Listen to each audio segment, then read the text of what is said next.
spesial Hari Raya Idul Fitri. Kita masih bersama Dr. Susanti yang akan menjawab pertanyaan Anda. Sudah ada penelpon lagi nih dok, ada Pak Sunario di Tangerang. Selamat pagi Pak Sunario. Selamat pagi, selamat pagi. Pagi, silakan Pak. Begini dok, saya umur 76 tahun. Jadi waktu kecilan saya, minyak santan itu tidak membuat kolesterol. Jadi bagus kalau umpamanya santannya itu diminum dulu, itu kalau orang sakit mah itu bisa hilang, itu zaman tahun 60-an itu. Ya, terus jadi yang bikin kolesterol itu minyak kelapa sawit. Kenapa zaman sekarang ini?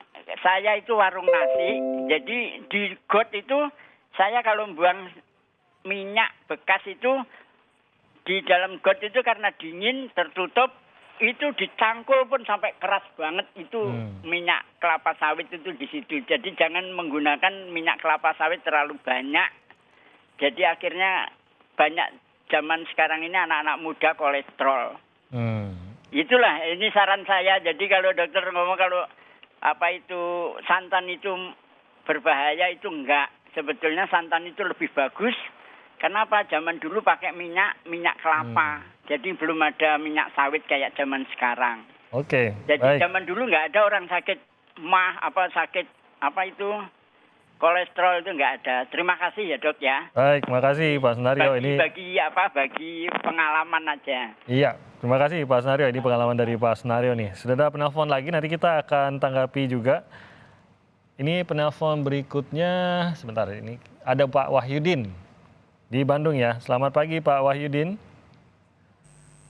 Selamat pagi dok. Pagi Pak Wahyudin, silakan Pak Wahyudin. Begini, saya tuh hanya bertanya ini, kaki saya kiri kanan, telapak ya khususnya, panas, pegel dan panas. Itu dari telapak kaki sampai ke pinggul ya, ke pinggang malah. Nah, apakah itu sebab apa gitu? Ini kan saya segala akibat ya, sebabnya apa itu? Terus yang kedua, usia saya sekarang 70 tahun, berat badan 75. Tolong dok ya dijelaskan ya, makasih ya.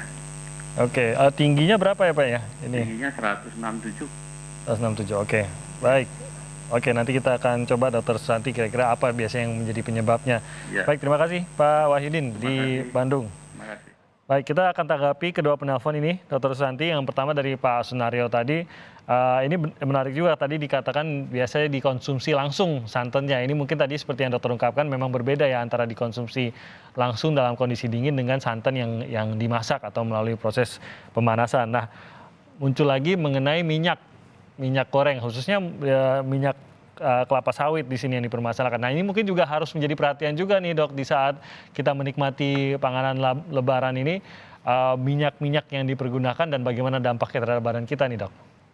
Iya, terima kasih. Selamat pagi pada Pak Sunario. Sebetulnya semua bahan makanan yang terbuat dari nabati, termasuk minyak kelapa dan minyak kelapa sawit dan santan, itu tidak mengandung kolesterol. Karena kolesterol itu hanya ada pada produk makanan yang terbuat dari hewani.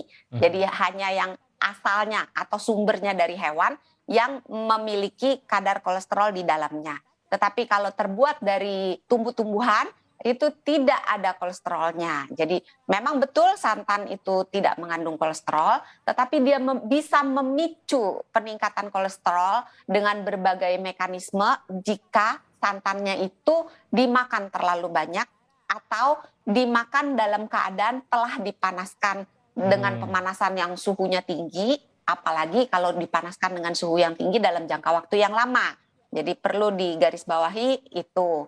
Kemudian yang menyebabkan gangguan kesehatan itu kalau makannya terlalu banyak dan pola hidup yang lainnya tidak dijalani, pola hidup gaya sehat yang lainnya tidak dijalani. Jadi kalau orang zaman dulu kan memang makannya mungkin bersantan gitu ya.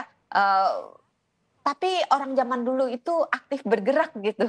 Jadi semua dikerjakan, kita misalnya mau masak aja, nggak bisa pakai jari. Kalau misalnya sekarang kan kita mau masakan apa gitu pakai jari, tinggal pencet-pencet, masakannya langsung datang ke depan pintu, diantar pakai abang ojek online gitu kan. Nah kalau sekarang kan nggak bisa, apa ke zaman dulu kan nggak bisa. Ya. Jadi kita mau makan apa harus bikin sendiri. Terus atau minimal jalan ke warung gitu ya Dok ya, tetap aja ada jalannya gitu. Iya, kalau sekarang deket aja naik motor. Males banget gitu. Jadi ada beberapa pola hidup yang terlupakan, jadi tidak hanya pola makannya, tapi juga pola tidurnya, pola geraknya, pola stresnya, itu tuh harus benar-benar secara keseluruhan diperbaiki, sehingga asupan makanan kita tuh bisa agak sedikit nakal gitu. Jadi ada ruang untuk itu gitu ya? Iya, ada ruang untuk itu. Kemudian untuk Pak Sunario, minyak kelapa sawit dengan minyak kelapa, memang kalau digunakan untuk menggoreng makanan, memang sejujurnya minyak kelapa lebih baik. Tetapi baik minyak kelapa maupun minyak kelapa sawit, namanya minyak itu kandungan kalorinya tinggi. Sehingga kalau kita makannya berlebih-lebihan, maka itu bisa menimbulkan gangguan kesehatan. Jadi bijaksana aja, makan boleh, tapi jangan berlebih-lebihan. Mudah-mudahan menjawab untuk Pak Sunario.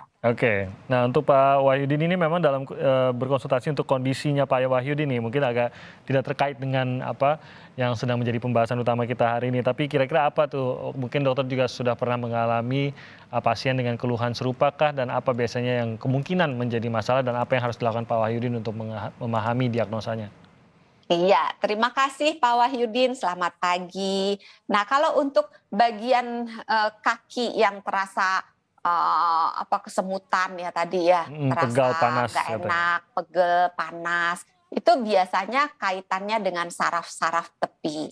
Nah perlu data lebih lanjut supaya bisa menjawab Pak Wahyudin dengan lebih lebih akurat. Karena penyebab gangguan pada saraf tepi bisa terjadinya kekurangan vitamin, terutama vitamin B. Misalnya mungkin Pak Wahyudi makan buah dan makan sayur yang tidak mencukupi. Atau mungkin ada penyakit-penyakit lain yang mendasarinya. Misalnya ada saraf kejepit, misalnya ada diabetes atau kencing manis yang tidak kita ketahui karena penyakit-penyakit tersebut. Kalau keluhannya nggak ada, kayak diabetes, itu keluhannya sebagian besar orang yang menderita diabetes tidak mengalami keluhan-keluhan yang berarti. Nah, untuk Pak Wahyudin mungkin perlu dilakukan pemeriksaan ke dokter untuk mencari penyebabnya. Apakah ini sekedar kekurangan vitamin B saja atau kekurangan vitamin untuk saraf, atau memang ada penyakit yang mendasari. Nah, diperlukan tanya jawab yang lebih banyak untuk mengumpulkan data, dan mungkin perlu pemeriksaan laboratorium untuk mendapatkan data yang lebih akurat. Karena bisa aja tidak hanya vitamin B, misalnya ada gangguan kalium. Nah, kalium yang berlebihan maupun kalium yang kurang itu bisa mengganggu sensasi rasa.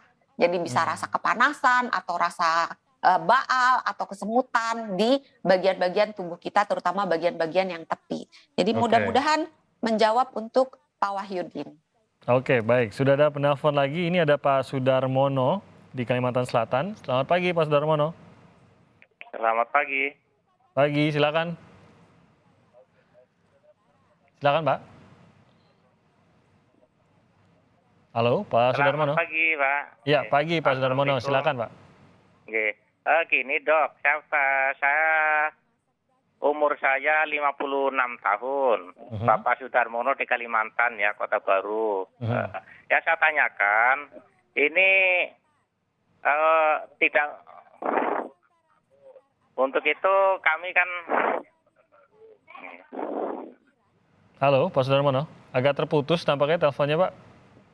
Bisa diulang pertanyaannya? Untuk tidak menutup kemungkinan, karena untuk Lebaran kami untuk identik kan dengan mengkonsumsi daging ya, dengan daging dengan santan.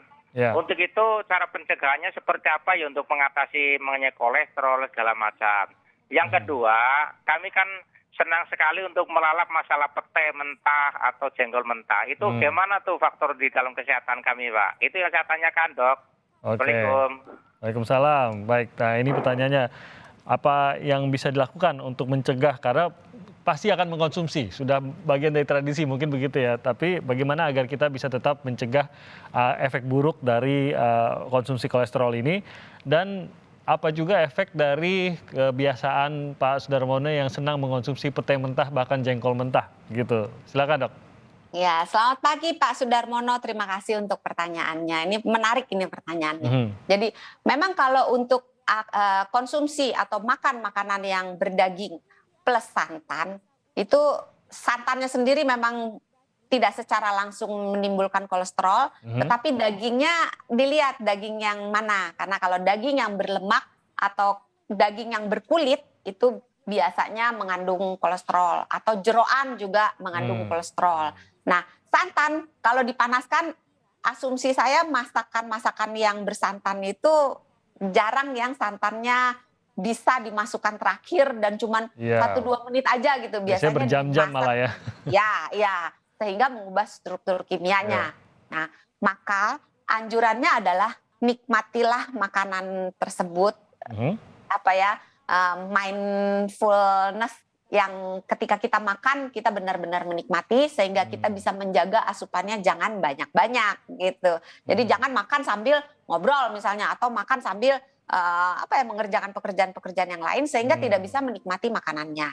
Nah, terus kenapa Mas Timi? Tapi harus diingat betul kita sudah makan berapa gitu. Jadi mindful itu kita paham betul ya, jangan sampai kita makan terus pokoknya patokannya kenyang aja gitu, jangan begitu mungkin Dok ya. Jadi kita tahu sudah berapa daging yang kita makan, apa saja yang kita makan gitu ya.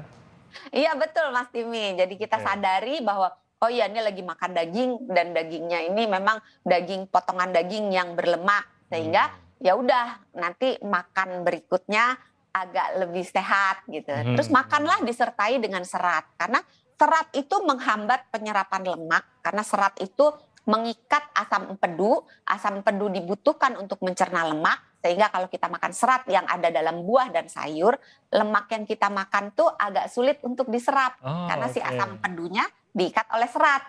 Nah, asam empedu yang diikat oleh serat oleh tubuh akan dibuang melalui buang air besar, melalui feses kita. Nah, akibatnya tubuh akan kekurangan asam empedu.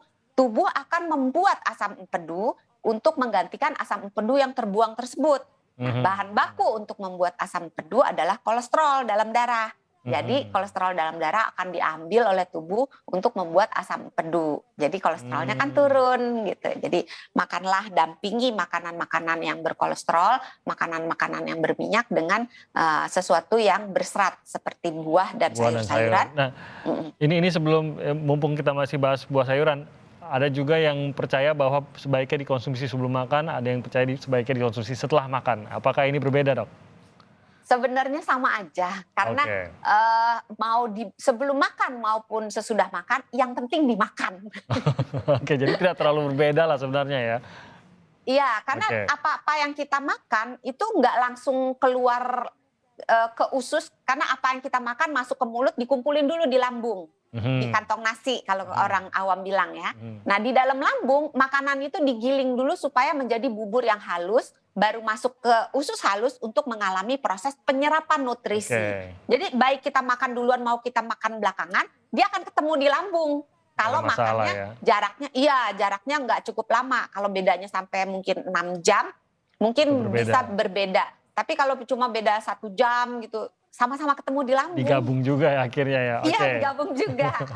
Jadi yang penting tetap mengonsumsi serat yang banyak. Itu yang untuk mencoba menyeimbangkan tadi ya konsumsi dari santan dan juga dagingnya. Nah, yang terakhir tadi konsumsi pete dan jengkol mentah. Nah, ini efeknya apa tuh?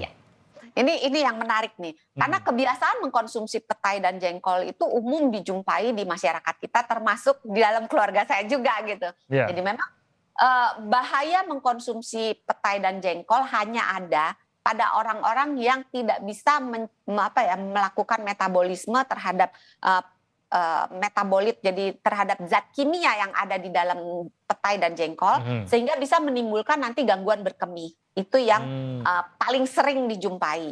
Tapi kalau misalnya setiap kali makan pete dan jengkol, baik mentah maupun baik dimasak, tidak mengalami gangguan apapun, boleh dilanjutkan, karena petai dan jengkol termasuk dalam asupan makanan yang sehat, karena dia terbuat dari tumbuh-tumbuhan dan dia mengandung banyak sekali vitamin dan mineral yang baik untuk kesehatan kita. Jadi boleh dilanjutkan kalau tidak menimbulkan masalah yang bermakna. Masalah yang bermakna itu seperti apa tuh, Dok? Apakah Pipisnya. gangguan kesulitan atau apa? Kesulitan untuk buang air Iya, kecil? jadi kesulitan untuk berkemih. Oh, oke.